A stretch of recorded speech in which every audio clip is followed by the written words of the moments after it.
Hey guys, welcome back to episode 179, 5 Drinks Through Midnight. Today we are headed to DC to go to Silver Lyan. We are talking to Ryan Chetiyawardana, aka Mr Lyan. But before we get started, like and subscribe, hit the bells, the whistles, leave a comment if you like the episode. Let's get started.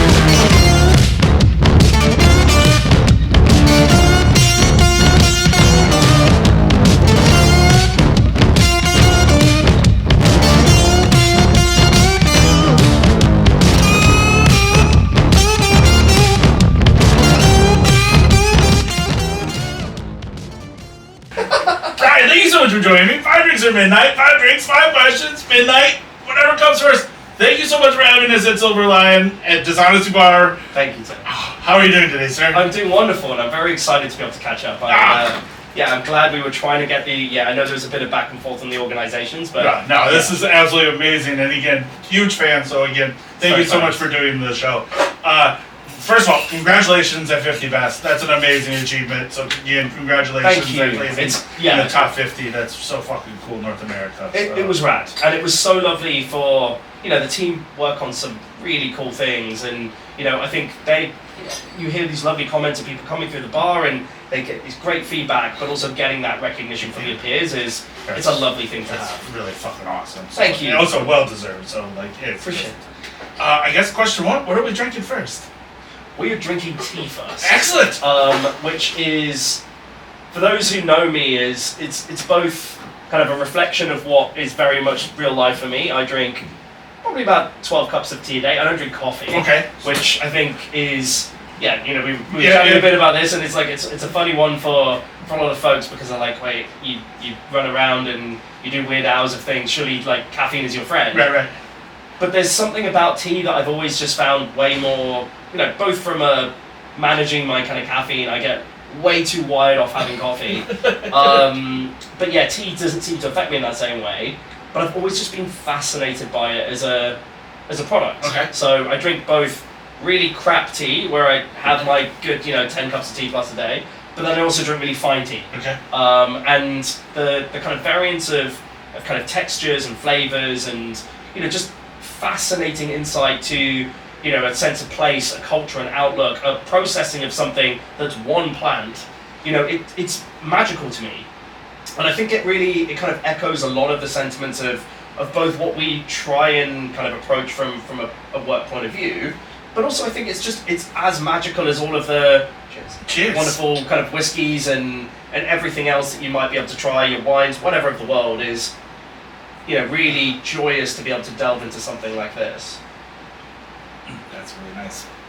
So we have a oolong tea, which, again, if you're thinking about I remember the first time I realised that they're all the same plant. Yeah. Because I was just like, well, I grew up drinking, British black tea, which is, it's funny coming from a Sri Lankan family, and kind of you hear about what they talk about as being tea bag tea for English breakfast tea, and they call it sweepings. It's literally the crap of the crap. It's the dust at the bottom. But you get black teas, and you have that robust malty flavour through to something like this, which is a very different type of kind of fermentation on it, and it ends up just nutty and kind of floral and grassy, and I just find it really kind of beguiling in a wonderful way. So it is one of those liquids that I love sharing and catching up with people over as much as I do having a dram or a martini, a glass of champagne, whatever it might be. Being able to kind of toast and sit and have tea. I love it. A great day to have tea. Like that's just awesome. And it's quite funny because it's of the things I travel with. I always have tea with me. Okay. I always have whiskey with me, and it's really nice kind of becoming. The team's very sweet about it. If they know I've been on a big bit of travel, like the team here, they'll be like, "We got you this," and there's something really restorative about it. I joke with my oldest friend. I'm like, I don't think there's any point at which somebody would offer me a cup of tea that I'm going to say no. And it kind of taps into this quite that's really ingrained in British culture. It's like, right, how do you solve things? You do it over a cup of tea. You put the world to right, and that is the same thing as being able to kind of have a drink and kick back, and it's a wonderful thing. It's so awesome. Yeah, and it changes a lot as well. Right. It's we're probably not going to get multiple steeps on this, but not only that side, just being able to kind of start to tease out other flavors. I think there's something quite nice about it not being big flavored. Right. It's not in your face. It's kind of subtle, and you're kind of searching for flavors, and it reveals things in a slightly different way. And I think that is a kind of way of kind of trying to think about how we use flavor has also taught me quite a lot. That's awesome. And again, like tea is really starting to make a comeback come into the whiskey world as well. Yeah. Like a lot of people are using infusions now with their whiskey and stuff like that. Yeah. So it's absolutely amazing. Yeah. Well, it's also a great kind of mixer in that way. I remember the first time, growing up in, with the Scottish style of serving like a whiskey highball of, it's a Scotch soda. Yeah. But then kind of heading out, particularly in Japan, and having, whiskey and kind of green tea, and like looking at some of those combinations. And a very dear friend, Dave Broom, my favorite whiskey writer in the world, and is also a tea obsessive. Yeah. And getting insights from him on like, this would go really well with this, or speaking to we work with Rare Tea Company and Henrietta, who travels around sourcing these wonderful teas, and learning about it as a product, and then her going, oh, this would do something really wonderful, it adds this texture, or you'll start to tease out these flavors that would work. She's also a whiskey fan. So it's ended up being like a really kind of lovely combo, and I see them as being quite there's a good kinship between these products. Not question one, but because I found out that like there's a tea song. So like, are you that obsessed with your tea, or are you? I think every time I get obsessive with something, it's a little bit more like my own personal geekiness, and I'll kind of dive into it. And I love sharing it with friends, but it's not so much of a I definitely don't have that like level of study. Or, and actually, even when it's a kind of kick-ass whiskey, if I put it down in front of friends, I'm like, this is good, eh? Yeah. That's like, obviously I want to share like the background of the people and all those things, but it's more a bit like, this is really tasty. Well, again, coming from you, then yes, it's got to be good. So like, I mean, it's again, like the high and the low. Yeah. So like, the fine teas are magical, but there is something quite nostalgic about the really shitty ones as well. All right. Well, question one. Yeah. And I'm sure you're very sick of talking about this, but it's always an origin story. But from chef to biology to philosophy to art, how did you get started in the hospitality business? I mean, some of it goes back a little further than that, actually, I think about it. Like a lot of people, you're helping your folks out with stuff, and you're ending up being like little minions to kind of serve wine at a dinner party, or like help out in the kitchen. And I think that was the case for me, but it was, and this is really, I think, where the outlook of hospitality is much more kind of deep rooted in me. It wasn't about the product, it was about how it brought people together. My mum was an amazing cook, my dad very, very social, and there was this wonderful kind of balance of seeing those things come together. But I really noticed it being about going, okay, this is, people sit around this table and they gather and they chat and they use food as this lovely mechanism of it, and just being involved in it from a very young age. And we were taught to cook from a very young age, and that's what I would do for my friends. I remember actually one of the first times my brother and I, because we grew up a lot around Chinese food, both from my oldest friend, but also from what was going on in Birmingham at the time. And we decided we were going to cook a Chinese recipe from Ken Hom, because we watched him on TV as kids for our parents, and we made them go buy some of these ingredients. And I remember I distinctly remember this, we spilt a whole like lug of 5 spice into this thing, and we were like, yes, that's going in. And and I remember them like battling through it and being like, delicious. Which, as somebody who's not a parent, I'm like, don't know how you kind of put up with that kind of patience and things, but it was I just remember that being kind of within all of us. We loved cooking. We're doing it from a very small age. Like, it's a very funny thing around like Sri Lankans, that cakes just appear, and we were taught how to. I'm a terrible baker, but we were making cakes, and it was our way of, if it was somebody's birthday or somebody had like something happened to somebody, or you were just trying to bring people out, we would cook for each other, and it really was instilled from us from a tiny age. And so I think then when I was looking to head on, I was first going to art college, and I wanted to learn the practical side of it a bit, and that's where I kind of enrolled and started training as a chef. And it was funny because my outlook of it was, well, this is just going to give me some of the kind of practical side, because I can cook, but it's like I really wanted to learn the kind of professional side of some of those bits, to then go, but it's just about bringing friends together and cooking around it. And I remember enjoying a lot of that in an amazing way. Some of the systems that I learned from being in professional kitchens, that really informed then how we set up our bars. It was really, particularly then looking at the way that some bars didn't follow that and, working in a variety of different styles of situation. But I think it kind of all stemmed from that period. And, I made the switch to kind of bars because I found it weird that we weren't talking to people, and, you were so removed back and it was going through different layers to be able to understand what you were actually making. I was like, well, that's not the creativity that I wanted out of this. I wanted it to be something that allowed me to cook like I did for my friends, and grew up using this as a mechanism to kind of like have like a social moment. Sure. So aforementioned oldest pal, he was like, well, and he was definitely joking with me at the time, because I think he was just taking the piss. He was just like, if you want to chat to people but you're interested in all these flavors, just go work in a bar. I was like, yes, exactly that. And I blagged my way into this bar because it was, there was just the start of kind of like cocktail culture in Birmingham at the time. So 2002, I was just 18 years old. Like there was, we've been going to bars, but like not really like cocktails as such. But I found it like this idea of going, well, I want to do that composition aspect of it. I want that creativity. I want that ability to go, I made this for you, but kind of the interactive side of it. So I kind of ended up chatting to this kind of cocktail bar, and I was going, well, it's the build up to Christmas. You're going to be busy. You're going to need staff. I don't know this, but if I can learn everything I need to by whatever moment you want to dub as the arbitrary pouring of this, would you take me on? And they were like, well, we have a bar test, and everybody needs to be able to do that to be able to kind of get onto the bar. You can come and bar back, and if you can pass this test, then yeah, we'll give you a job. But you can just bar back, and that they were willing to kind of take a brand newbie into the bar as that. And I loved bar backing. I really took to that, having been in kitchens as a KP, which is real tough. And I just saw it as the engine of the space, and I was just in awe. I remember the first trial shift I did, and just the energy of the bar. I was like, this is it. This is amazing. It was so much fun, and there was so much that felt so human about it. And it was some people who were just like shooting the shit in the bars, and we were partying, and again, very different drinking landscape to what exists now. It was also a tequila bar in Birmingham in 2002. Right. Mad to think of. We had El Tesoro as our house pour, and we had all of these incredible tequilas. I'm like, it's hard to get some of those now. On reflection, it was a bit of a mad anomaly of a situation.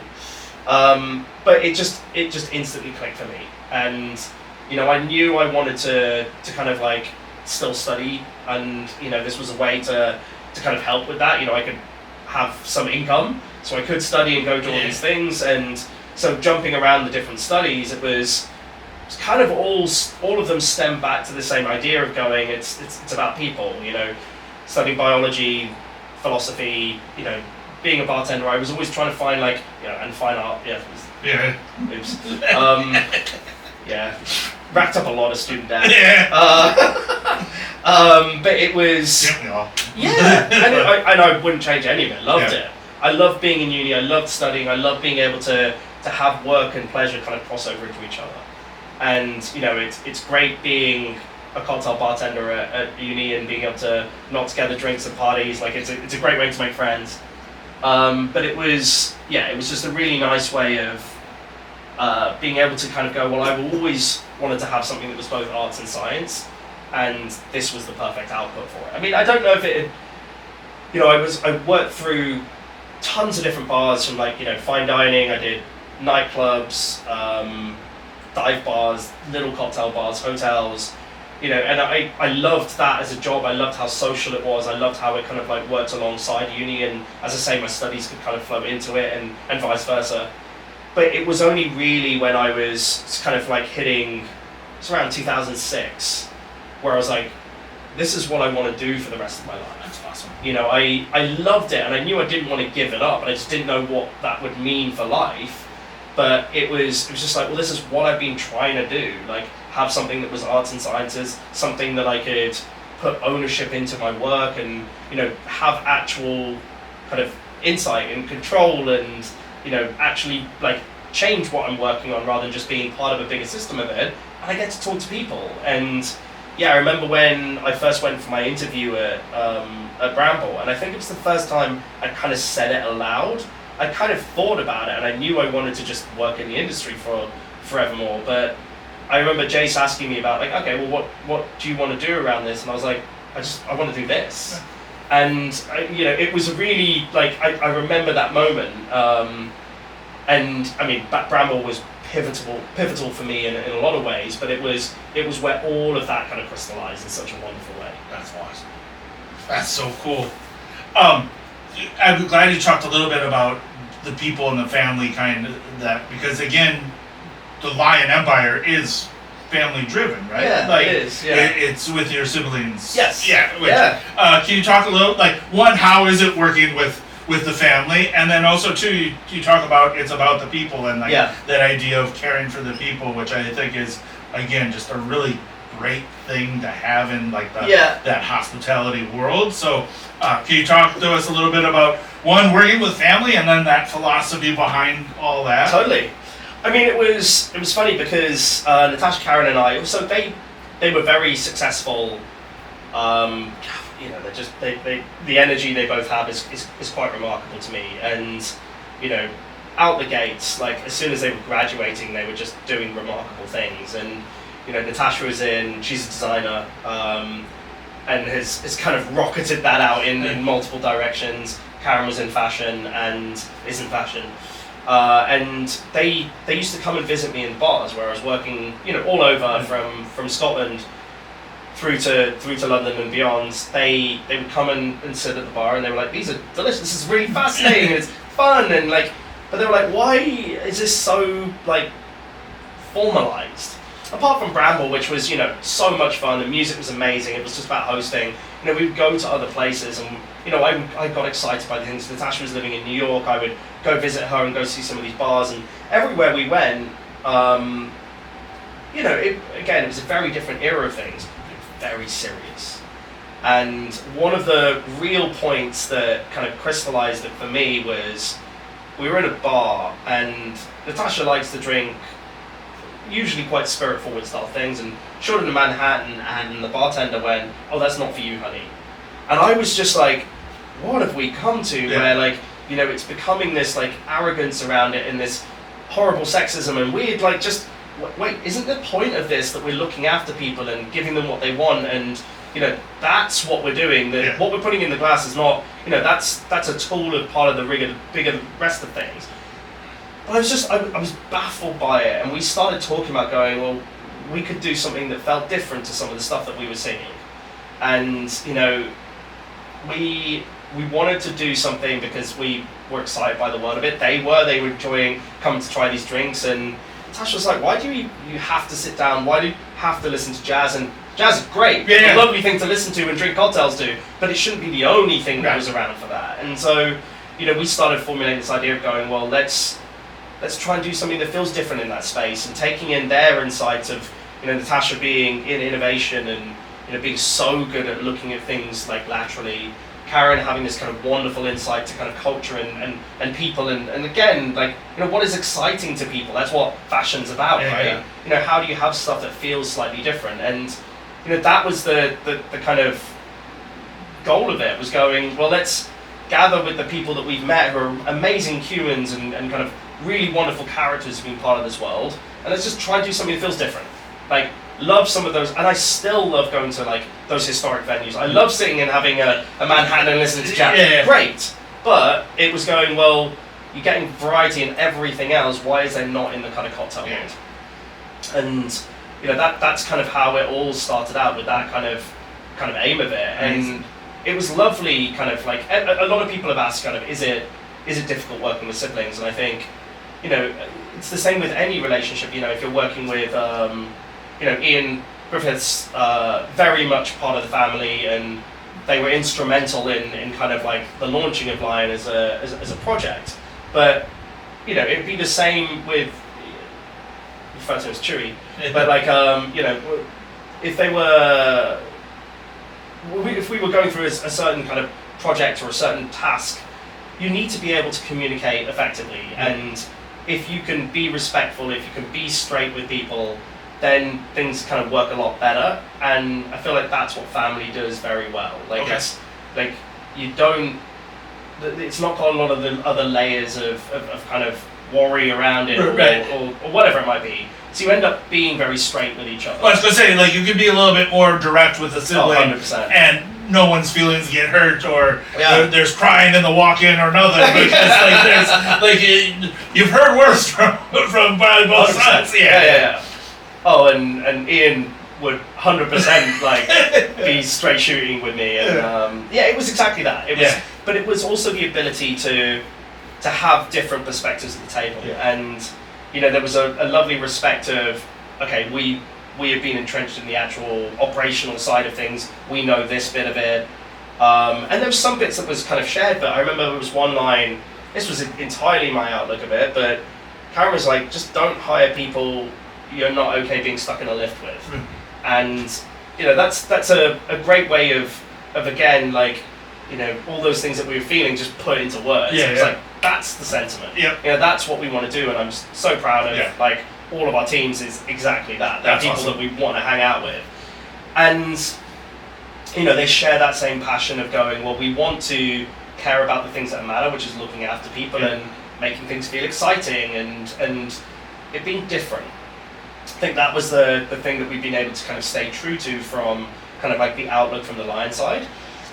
And that was formed by being able to take this diversity of perspectives from everybody who's been part of the company. I always talk about the fact that everybody makes an indelible mark on it, from the fact that we give them autonomy to have a voice in it. They get to be themselves. They get to affect things. They have control of it's their bars. If they feel like something's not working, if we want to challenge something, if you're brand new to the company, or you've been with us for 10 plus years, you can challenge anything. And ideas come from anywhere. So absolutely. And also it's the world evolves, so we constantly need to be able to look at things differently, and we're better through the diversity of it. So having everybody be able to go, well, we're all pulling in this direction of going, we want to do good, we want to do things that excite us, we want to do things that feel different. That's it. So how we do it and what we do, we can affect all of that. So being able to let all of these people be like a swell of, this is what we're stronger together, and we can affect these things, we can explore new things. That's like way more exciting to be involved in. Like I love it. I walk into any of the spaces, like we have our meetings, we do creative ideations. It might just be somebody dropping a note, and you're like, I'm just in awe of these people doing brilliant things. And I think when you allow people to be people, that's kind of where that brilliance happens, right? Yes, I would totally agree. I mean, that's an awesome origin story. That was already like 5 questions for question 1, so I think that was amazing. So, cheers. Cheers. Yeah, always love you. Toast with tea.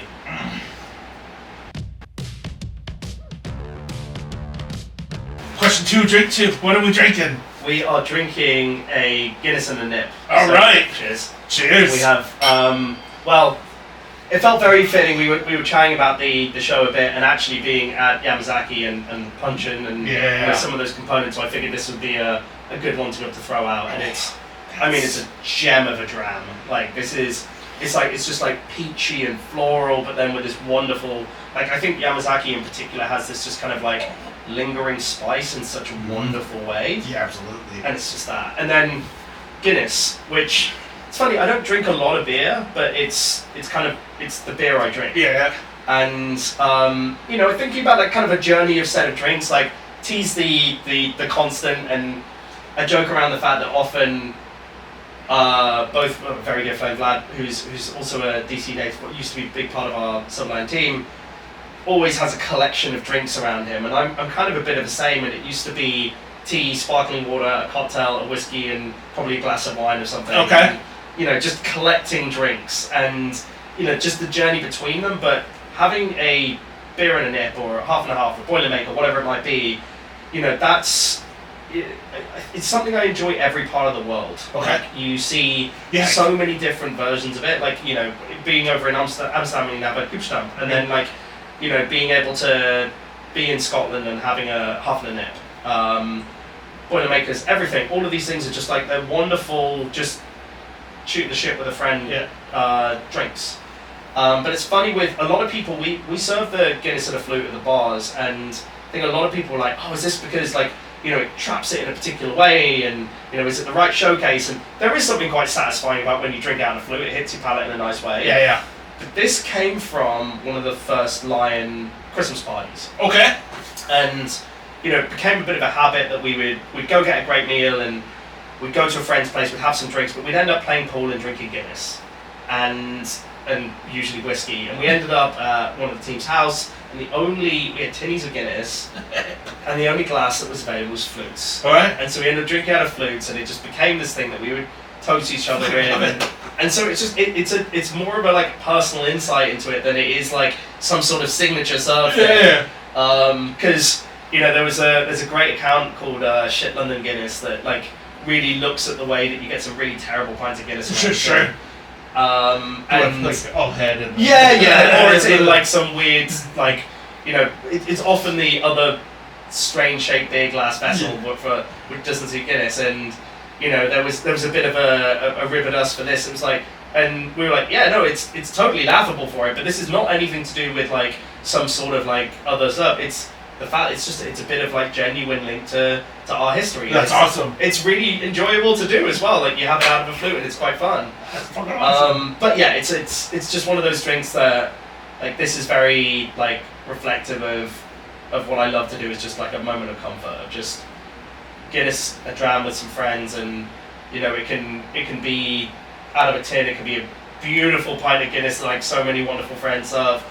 It could be an amazing whiskey, or it could just be a really like everyday one. Yeah. Like it's kind of nice just to be able to go, you can vary this up in wonderful ways, but it just hits the spot. And I figured this was a can't go wrong. Yeah, this can't go wrong. But these were also these Steuben crystal glasses. They were they're a big part of like some of the as an American very kind of like prestigious company. They were used a lot in kind of diplomatic gifts.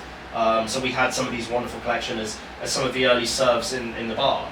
So at Silver we just had some of these, and I just think they're stunning. They're lovely. Like honestly, like just the way they fit in the hand, and like right? Just you're holding like it's perfect. It's just like my thumb finger, like totally. Good to and go. You just kind of like move it around in a really nice way, and it's a fidget spinner. 100%. And even though like sometimes I like being able to analyze a dram and have it in a nosing glass or a Glencairn and just dissect it, it's just sometimes nice to have something that's just a bit hunky. It's got good weight to it, so something nice to it. So cheers. And it's crystal, so cheers in a really nice way. Yeah, not terrible. Oh, love this. This is just it looks so like. Again, I'm sure Guinness people are gonna leave some comments, but fuck them, because like this is just so like elegantly awesome. Like this is just. I mean, it looks badass. It does. Right? It really does. Because the other thing is, you get this wonderful black and white, but you also start to see where it's got. Guinness is kind of red as a color, and so you kind of like see it as more of like the kind of red tinge when you kind of have it in the flute. Fucking love it. Yeah. Oh. Alright, so question 2. Yeah. You are all about innovation, but yet also keeping it simple to the roots, like everything like that. Do you have an idea that you haven't released to the world yet because they're not ready for it? Oh, that's a good question. I mean, Guinness and flute, like. I mean, there's been a few things where you realise how important the timing is around it, and it's funny because the idea for White Lyan was way older than when we launched it in 2013. I mean, we were actively looking for a site for 2 years. And I think, I was so paranoid that somebody was going to do the idea. And I remember saying to Natasha, I was like, I also felt timely, we wanted to get it open, but I think when we launched, everybody was like, you're out of your mind. And, I was like, oh, maybe it wasn't what everybody else was thinking.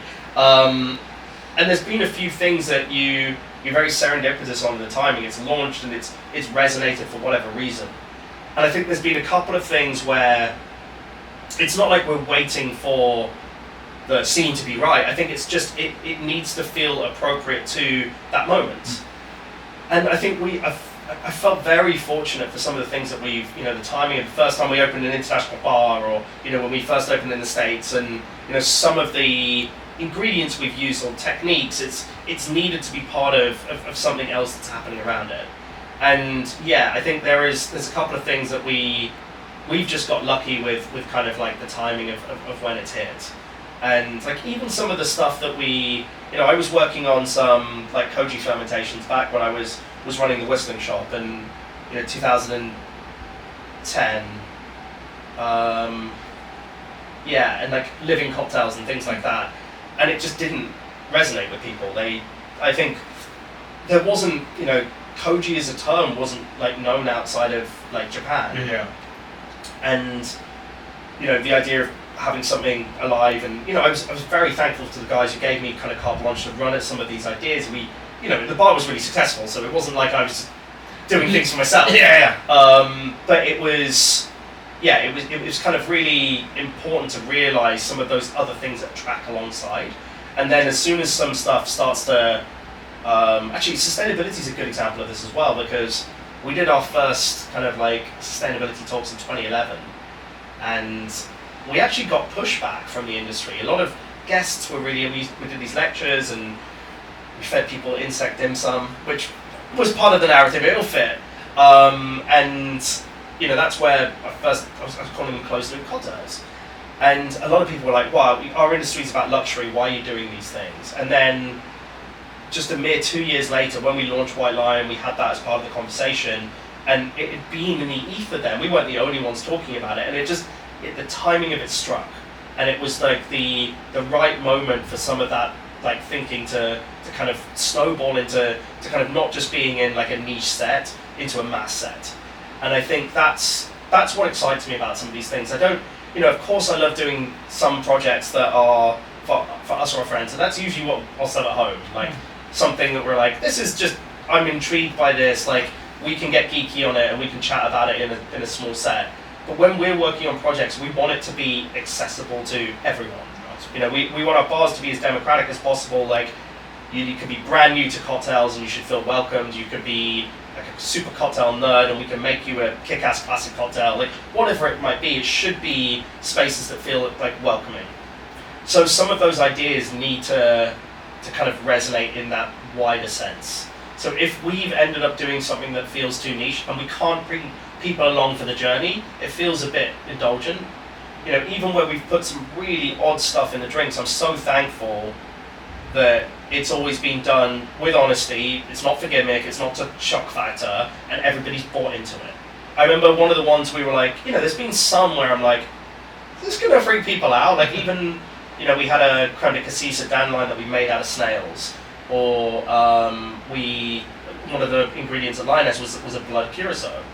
And stuff that could seem maybe a little odd to people, and they trusted us and they bought into it, and people were like, yes, I'm in. And I think that's where we try and hit on that point, is going, as I say, we would never do anything for gimmick. We're not trying to do things just to be odd, and it needs to find a way to kind of link in to kind of get people included in the journey. That's awesome. With breaking like those kinds of rules, how do you decide what rules you're willing to break? Again, I think it's about, does this feel universal to people? Okay. And so there might be some things that we might, like sometimes a good bit of innovation stems from a frustration or observation of something. You're like, this could be done differently. But sometimes that's quite internally facing. Like we do a lot of like refinements on how do we make this physical mechanism of this work, and it might be going, we want this to work cleaner in the bar, or we want this to filter better, or something like that. But that's very much kind of like an internal monologue of things. Still a dialogue, but internal. Whereas other bits were going, this seems to be the way that people are moving. They feel excited by this as an idea, or it's like there's something. What's a good way of describing this? It feels out in the ether, basically. Okay. And then you can kind of challenge it. And like that's what good fashion or comedy or satire, like they challenge those ideas, but they need to be part of like a wider swell, right? Like it can't be an inside joke, otherwise like it's not gonna land. Yeah, right. I think it's kind of similar sentiment. We try and find those things like, okay, this is where things are seeming to kind of change towards, or people are looking at this as a product. What can we do to kind of explore that emotion a little bit more, and do that? Sometimes we confront it head on, and we'll have something that feels quite brutish to kind of challenge that idea. Other times it's kind of running parallel and it's using a technique or ingredient to highlight a conversation. And I think those are things that we always try and do. We try and have discussions, we try and challenge, we try and be part of a wider conversation of going, how do we all want this to look like? What could we all do around this, or what does this mean for us as a collective of people? Well, there we go. Question 2. Nice. Cheers. Cheers.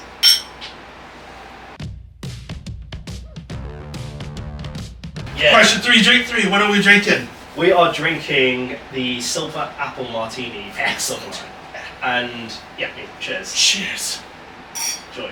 And this is to me one of those kind of like, not only in the order what we're having, but I think about tea, and then you break and you have like a beer and a dram. This is to me like the ultimate aperitif, right? Like, Okay. But it's not only that, it's that kind of like moment of pause between like work and play, and just what a martini does for that. And just I use this line a lot, but I think it's one of life's perfect moments. And just being able to like shoot the shit, hang out, have a martini, it focuses you in, and it's just wonderful. But we do great versions of martinis. Actually, I really like, again, a big thing for all of ours. We have very classically driven training. That was my background. All of us grew up through that. Like, you can go order whatever classic and you're going to get a great version, or a beer or a whiskey or wine, whatever it is.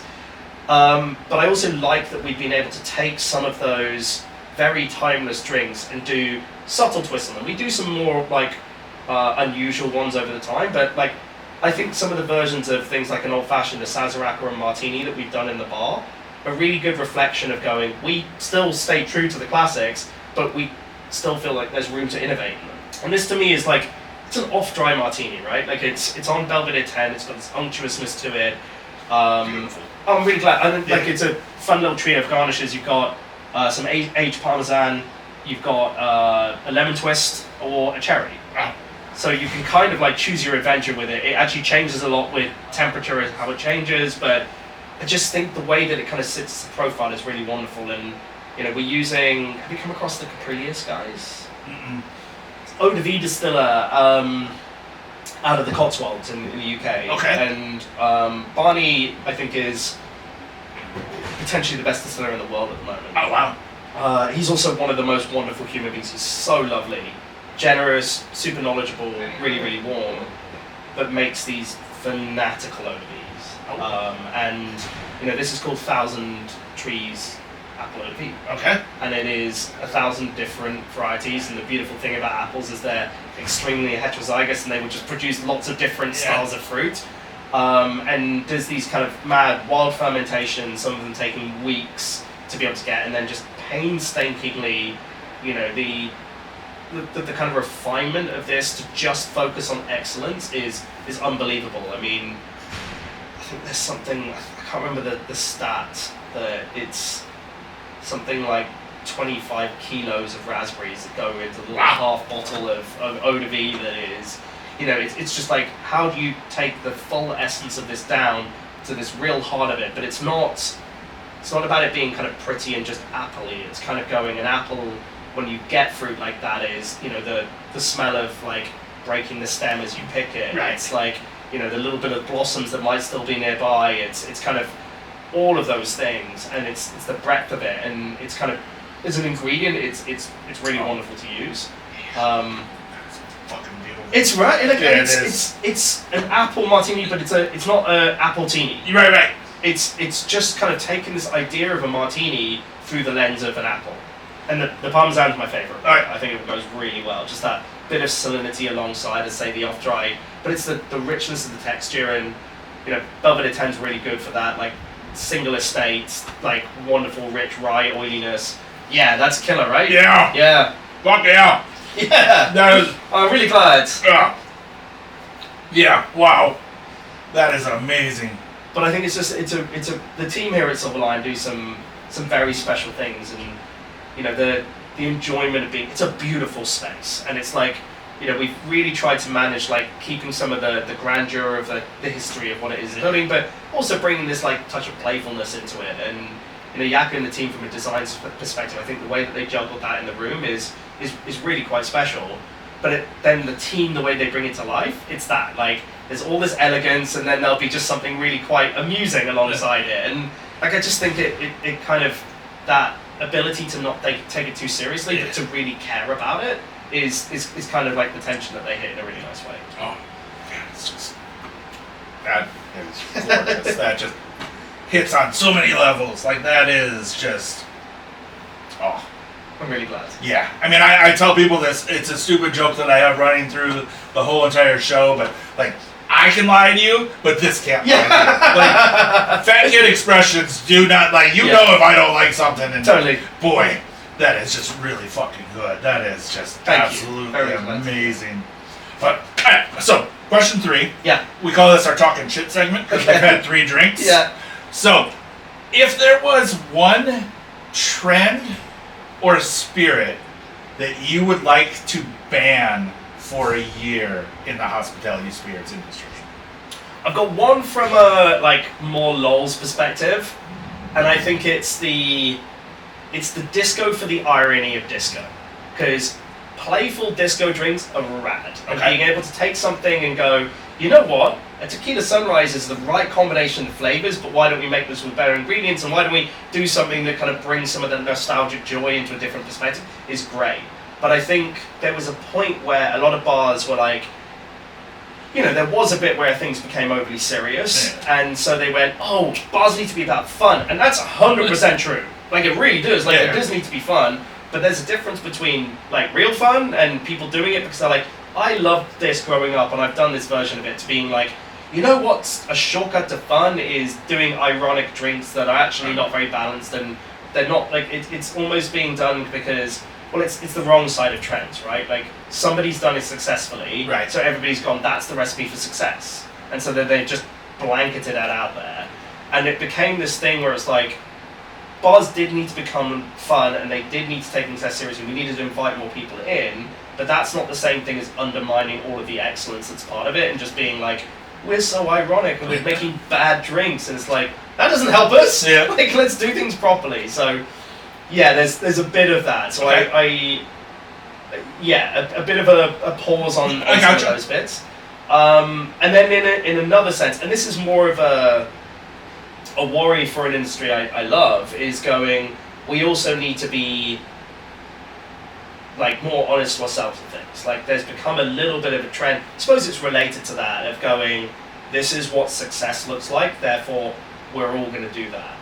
And, you know, I was joking with a friend who wasn't part of the industry, and she was saying, she's like, why do all the drinks look the same wherever I go in the world at the moment? And I was like, holy shit, if you're noticing that, that's really bad. Like, and I don't mean that, I just mean, like, we're professionally analysing these things, and there was a bit of going, well, it doesn't matter if you're in Mexico City or Sydney or I don't know, Johannesburg. It's like you're getting like the same things cropping up, and it's the same back bar, it's the same styles of drink. It's like, oh, it's another milk punch on block ice that looks like a glass of water, and it's like with a very minimal garnish in the same type of glassware. And you know, I think it's good for us to reflect on these things, and it's becoming a little bit of a, like, you know, we are joking about some of that stuff, right?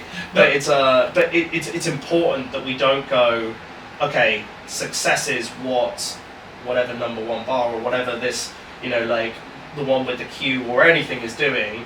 It should be like the strength will come from the diversity of our scene. And like, I was so excited to see bars from other cities that weren't your New Yorks and your Londons and your Tokyos getting recognized. And you know, I absolutely know for sure there are amazing things happening in Lima or in Copenhagen or wherever it is.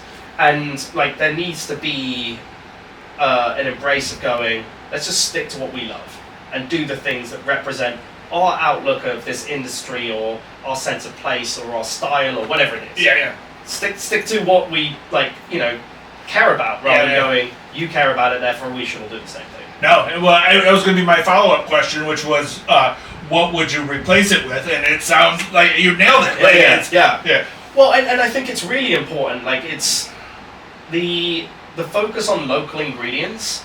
Like, not only does that have just like a wonderful cascade of supporting people in those sense of place, and it stops that erasure of kind of like local identity, but it just kind of makes things more delicious for everyone, right? Like, I remember visiting VJ in kind of Singapore and a bar called Native, and you know, him purposefully going, well, we import everything in Singapore, and like there's a reason for that. We get great ingredients, there's lots of lovely things, but actually there's a lot of amazing stuff that's here that people haven't, they've just overlooked for a number of reasons, in fact. And you're going there and tasting drinks and not knowing what some of these ingredients are, and just being fucking blown away by the balance of it, because you don't need to then follow the same formula of drinks, because you can't just plug in those ingredients into the classic cocktail book that we've all grown up with in the West.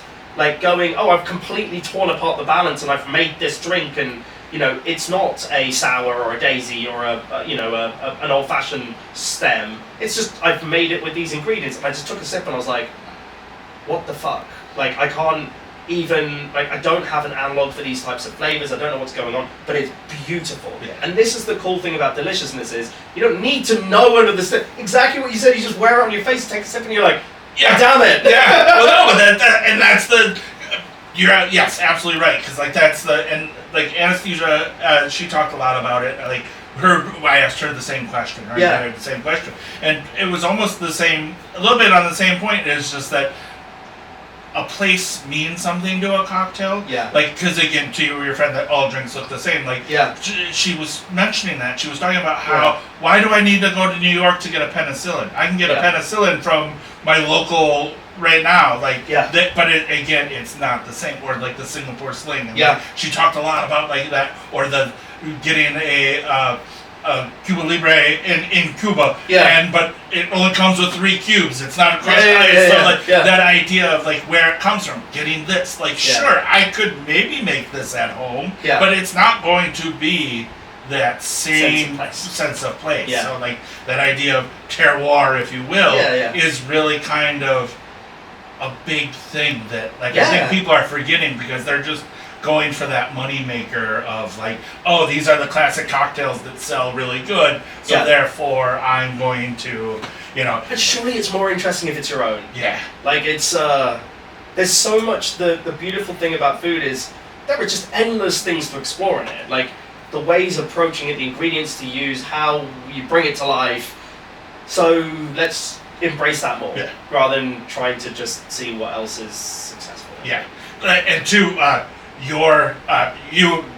we didn't even get to talk about that in the origin story. I slowly spaced that, but you have entered the world of YouTube, and like your first show, you make a drink at the end, and so like your highball, you make, spoiler, you make a highball, but like the ingredients that you make from the highball, which also, fucker, because I had to spend a good chunk of money to get Centauri soda shipped over. So like, I'm like, oh, they don't make that in the U.S., so therefore I have to go ahead and get that imported in. So like that's, it's really good soda. Well, that's the point, because everybody's like, it's just a tonic, and I was like, no, he made it. Like, I want to make it specifically the way. Oh, I'm sorry. I'm sorry, but I'm so glad to hear. No, but like that's the thing. Like, it's just like literally, I was like, that's what he used. I wanted like. Use what you like. Oh, that's so wonderful. I mean, I'm not going to get that. This was on it. Like, but like to that point, it's just like there is something about a cocktail or a drink that is a place, and I think that that's just and I think it's the more that we can embrace in that, we start to like we talk about this when we're training with the teams. It's like if you sweat the details, everything else starts to like come into place in a different manner. So if you start focusing on that center place, what does it mean? What is the bit you want to have a conversation about?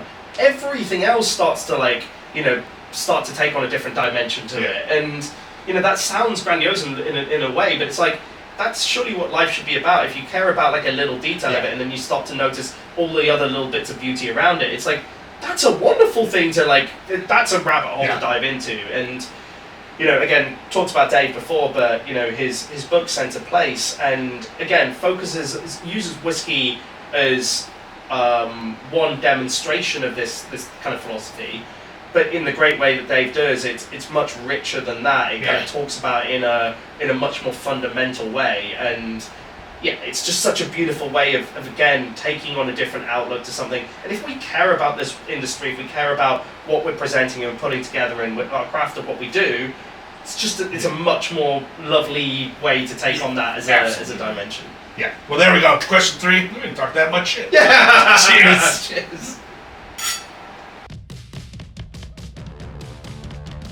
Question 4, drink 4. Yeah. What are we drinking? So this is actually it's the drink that kicks off our current menu, which is our taboos menu. Okay.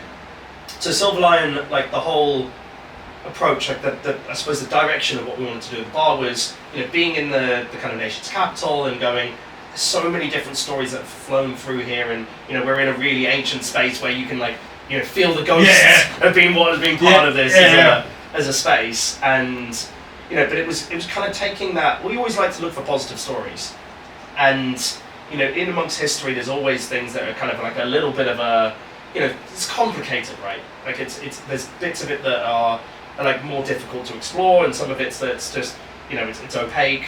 But then we're also trying to find these stories of this idea of exchange and movement that came through the capital, this import and export of ideas, and just what happens when you get those two parties or perspectives or outlooks mixing, and where things grow from that. The positivity that comes from the exchange of knowledge. So this idea of cultural exchange, of going, how do we push ideas forwards?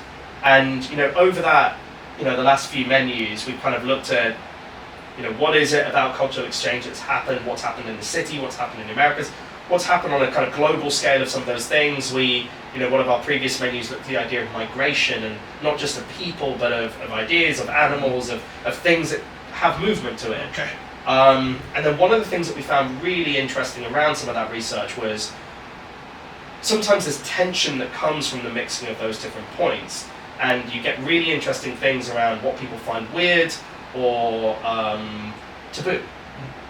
And so taboos are often the real catalyst for some of these real positive moments of change, or big seismic moments of change.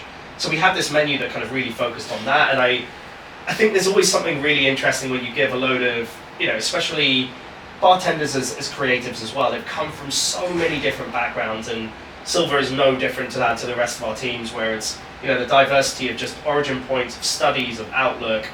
You give those kind of creatives like a slightly more left field topic. I remember when we did the Vices one at Dandelyan, the flood of stories that we had, and the taboos one was exactly that. We just had like heaps of amazing stories, and again, they're things that feel universal. We're not just trying to be like, here's this subsect and this happens for this very small audience. It's got to be something that's kind of relevant to the every person. And we always talk about the fact of going, would this be something like our folks would be interested in if they came into the bar and heard about it? Is that like little bit of a knowledge around something? And this one plays to, hence the umbrella of like, the taboos of opening umbrella indoors, but actually it was the taboo of that as a piece of fashion. And the first kind of person to use a umbrella in Britain, it was kind of part of French,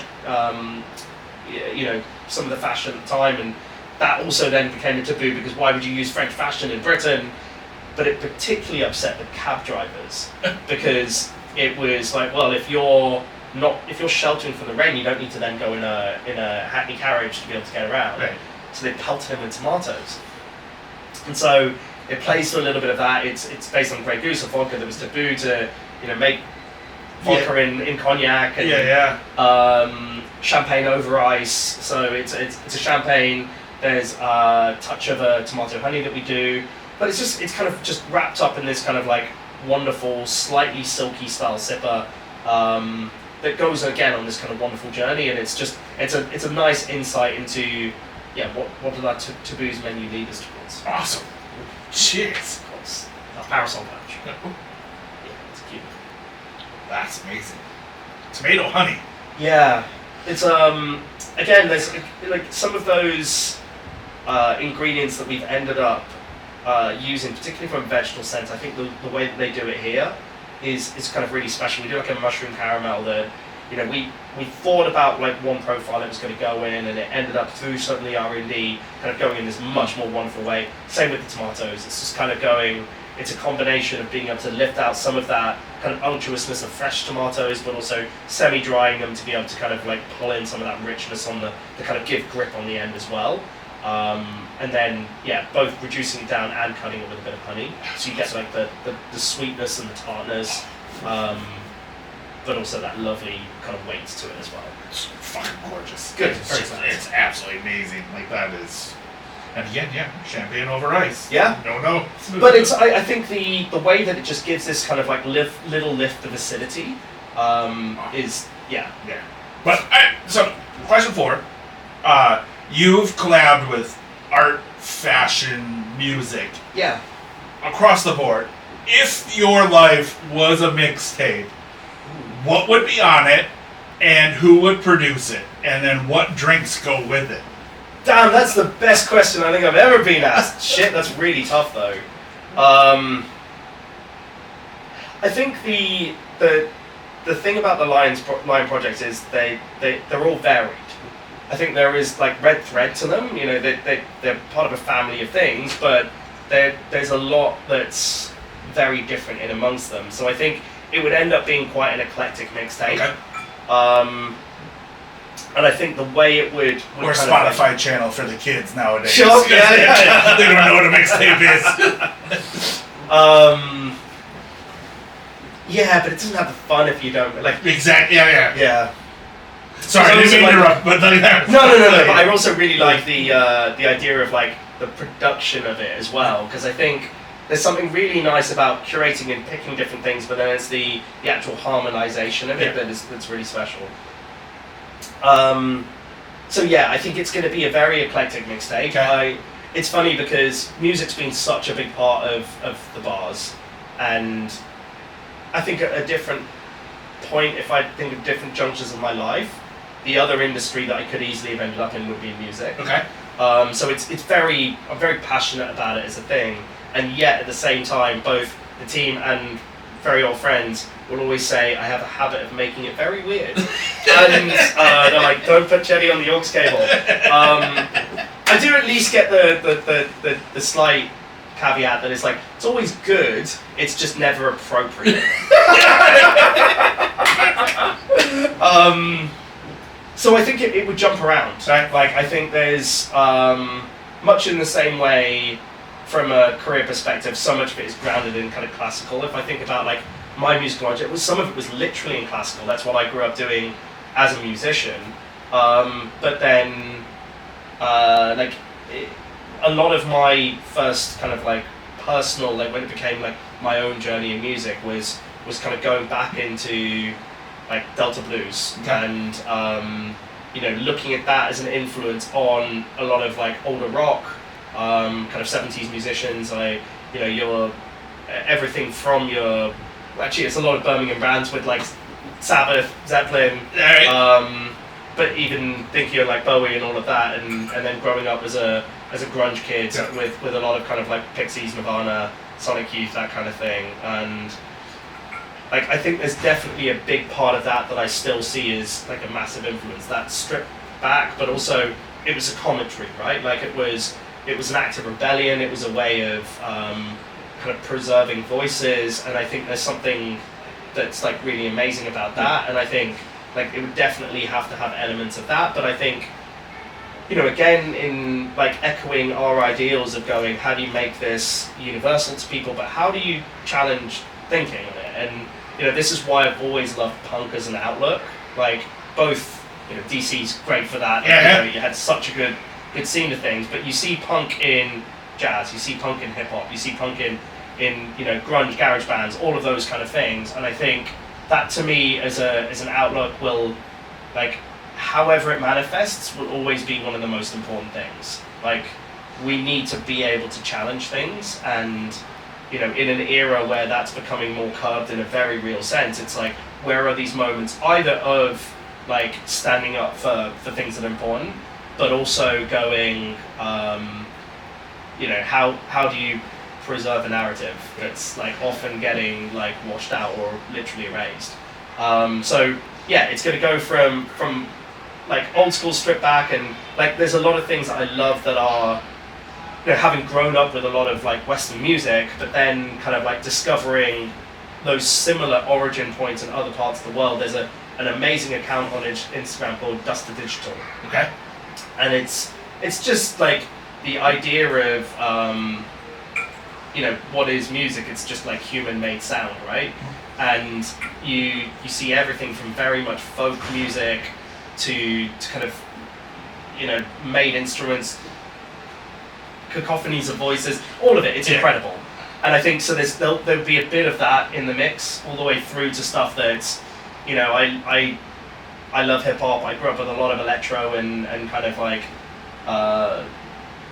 strange electronica, techno kind of stuff as well. Yeah. So I think there's got to be this kind of spread of things. But I don't know if I'm just answering about music now that I'm it's talking about. Again, I know it's such a hard, like, vague question, but if each bar had its own theme song, what would it be? That's a great question. I mean, so White Lyan played hip hop at a time that hip hop wasn't played in bars. We did a lot of like disco, funk, and hip hop. Actually, there's like a couple of songs that I think of being like really reflective of that bar, and like I often think of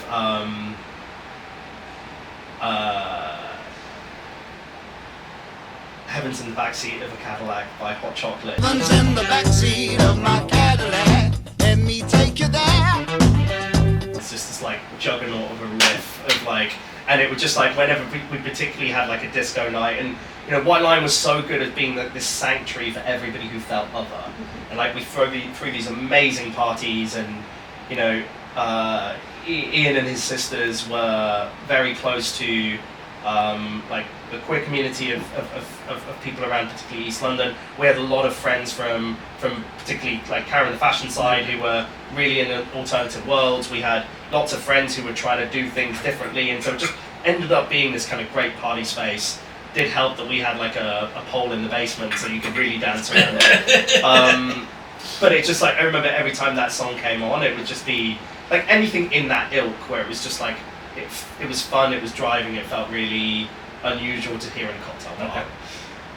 Dandelyan was, I mean, one of the lines that we talked about was going, how do we open a bar where we can play Black Sabbath? Okay. And, you know, being able to be in this beautiful setting, 5-star hotel, St. Paul's is the backdrop, and being able to drop like, you know, NIA by like Black Sabbath is, or Sabbath Bloody Sabbath, and just being like,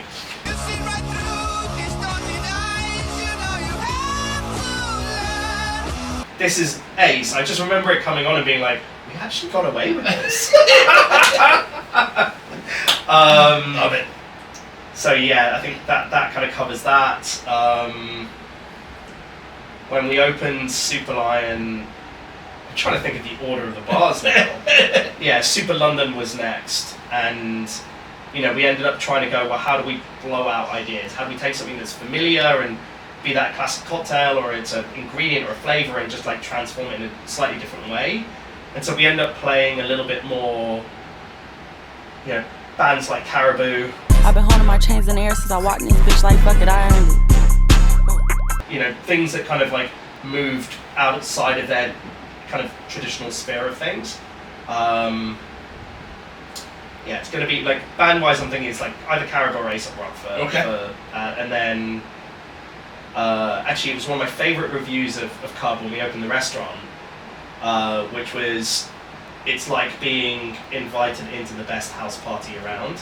And you know, it's this lovely review of like, you know, yes, Doug is one of the best chefs in the world, but we were cocktail people playing in the restaurant field, and you know, we got voted in, I'm going to say another controversial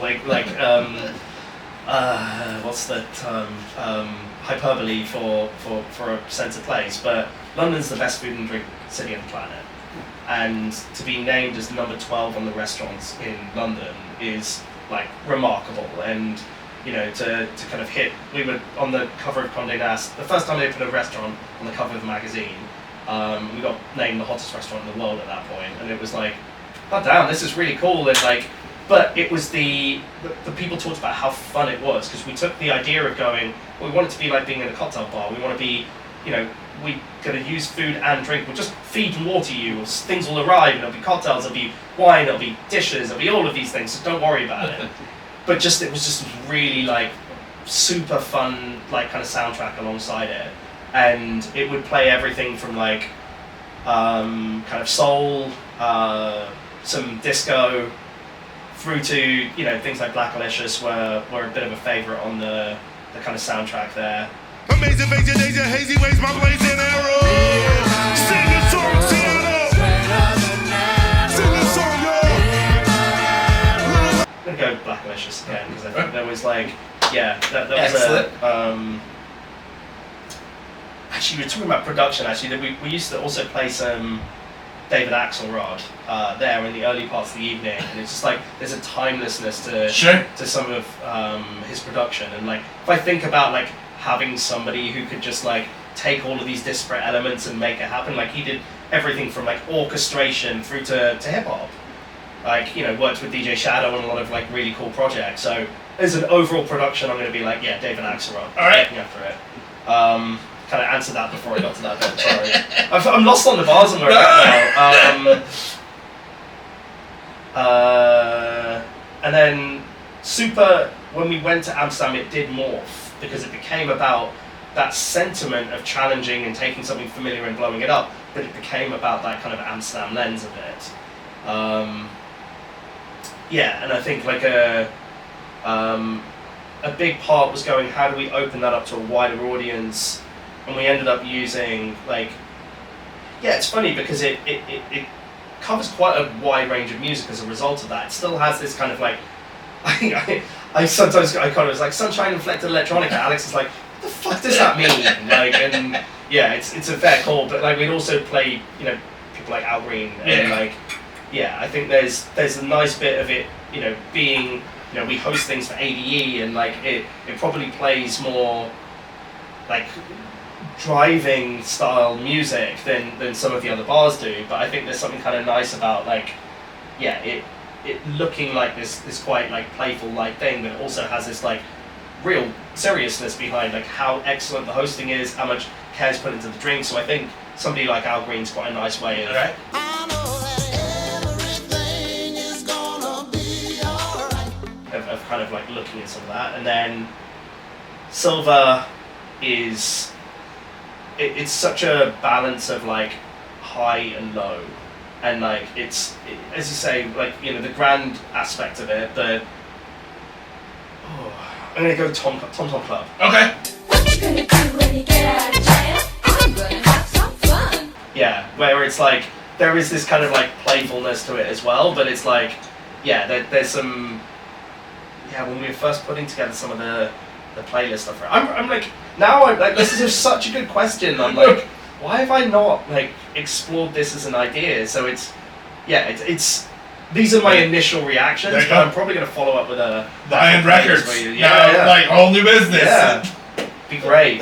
And I think again it was like a big thing of all of the team members, because we're all kind of geeks as well. Yeah. Like I think like music was a big part, and I look at like some of the team members who very much still remain family and gone on to do their own projects. Aiden running Dead Rabbit across the group, or Rob who has Caretaker's Cottage over in Melbourne. They've got such a killer, but Rob is a proper music geek, and the focus that they have of music in their bar is magnificent. And I just think it was a big part of all of our kind of outlooks was to kind of really care about music. Awesome. Good question, but a tough one to answer. Yeah. That's awesome. Well, there we go. Drink 4. Thanks. Nailed it. Cheers. Cheers. Question 5, drink 5. What are we drinking? We're drinking Jack and Coke. Excellent. Fucking love it. Yeah. Which so this is my go-to gig drink. Okay. And so we're talking about music, and it still remains one of my favorite things to do is go to live music.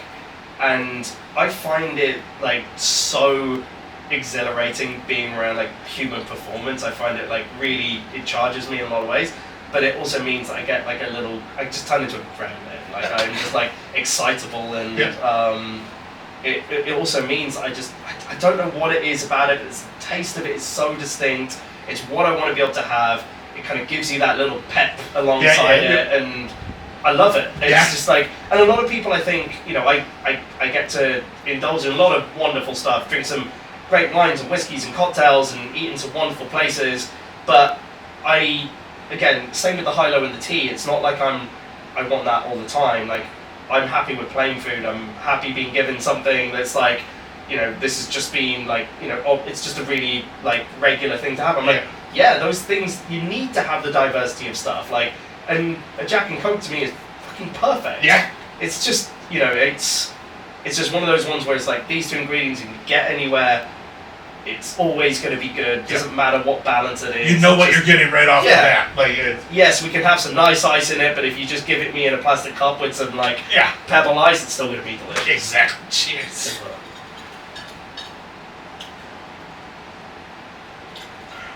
Oh, you can't go fucking wrong. Like, right? Honestly, best thing in the world. Like, again, perfect. It's hot as balls out today. It's like, this is perfect. This is what you want, right? Yeah, exactly. Like, But all right. So question 5 comes down to the flip of the Whiskey Wednesday coin. You can flip it, you can spin it, you can do whatever you want. The coin will give us the answer. You don't have to answer. One side says fuck yeah, one side says fuck no. This is so badass. But our question 5 comes from a post that you did while out at 50 Best after parties. So, question 5. Do you secretly judge a bar by how well the bathroom is designed? So I flip first? You flip first, yeah. It says fuck no. Oh. Well, again, maybe you don't judge it, but again, maybe you're gonna bust a coin. I don't know, but Well, maybe I shouldn't have flipped it over. Yeah. I 100% do. Yes. Yeah, 100% do. It's and it's funny because, like, again, it's not about like, there are some badass bathrooms out there, and I can't wait to make it to Bar Snack. But that's kind of when you said that, I was like, yeah, I mean it's a disco fucking bathroom, right, so like yes. I can't wait. But it's not always in everybody's control, and like I think some people again are like, oh well, now I've got to do this like statement bathroom, and I was like, no, it's just got to show you give a shit. Yeah. Like that's what it's about. Yeah. Like it's like, are you thinking about like the full experience of what it is to be a guest in this space, or are you just going, what's important is our cocktails on a pedestal, and it's like, if that's the bit you care about, then go bar. It's just like a temple of indulgence, and it's like, yeah, it needs to be all parts considered, and you know, again, not everywhere you get to control like the lighting, or like you might not have the budget to do what you want to do, and you know, you might be not running the place and in control of the music and all of that stuff. But all of those things are tools, and you can affect them in all sorts of different ways. But just considering like, you know, the full end-to-end experience of what you can do in a space is that's where like places go into from good to great.